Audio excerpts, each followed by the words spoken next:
चंद्र और भगवान शिव। पौराणिक कथाओं के अनुसार प्रजापति दक्ष की 27 नक्षत्र कन्याओं के साथ चंद्रदेव का विवाह हुआ।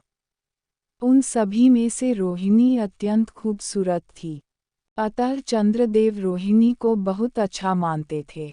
यह सब अन्य कन्याओं को पसंद नहीं था। उन सभी ने कई बार चंद्र से इस बारे में बात भी की, लेकिन फिर भी चंद्रदेव केवल रोहिणी को ही अधिक प्रेम करते थे। यह बात अन्य नक्षत्र कन्याओं को बिल्कुल पसंद नहीं थी। अतः इस बात की शिकायत करने वे सभी कन्याएं अपने पिता दक्ष प्रजापति के पास चली गईं। दक्ष बहुत ही गुस्सैल स्वभाव के थे। जब दक्ष ने यह बात सुनी तो वे चंद्र के पास क्रोधित होकर गए और उन्होंने चंद्र को क्षय रोग का श्राप दे दिया, फिर वहां से चले गए। दक्ष के श्राप का प्रभाव चंद्र पर हुआ और वे धीरे धीरे क्षय रोग से ग्रसित होने लगे और उनकी कला भी खत्म होने लगी। तब नारद जी चंद्रदेव के पास आए और उन्होंने भगवान आशुतोष की आराधना करने को कहा।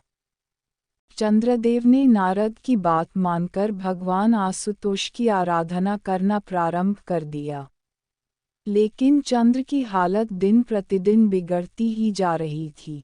जब चंद्र अपने जीवन के अंतिम क्षणों में थे, तब भगवान शिव ने प्रदोष काल में चंद्रदेव को पुनर्जीवन का वरदान दे दिया और चंद्र को अपने मस्तक पर धारण कर लिया।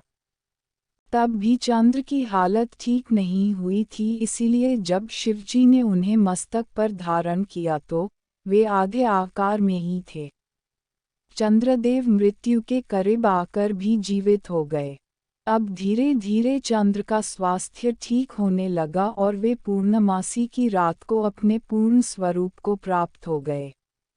चंद्र क्षय रोग की पीड़ा सहकर मृत्यु के द्वार तक पहुंच चुके थे। भगवान शंकर ने ही उनकी सभी समस्याओं को हर लिया और उन्हें जीवन दान दिया।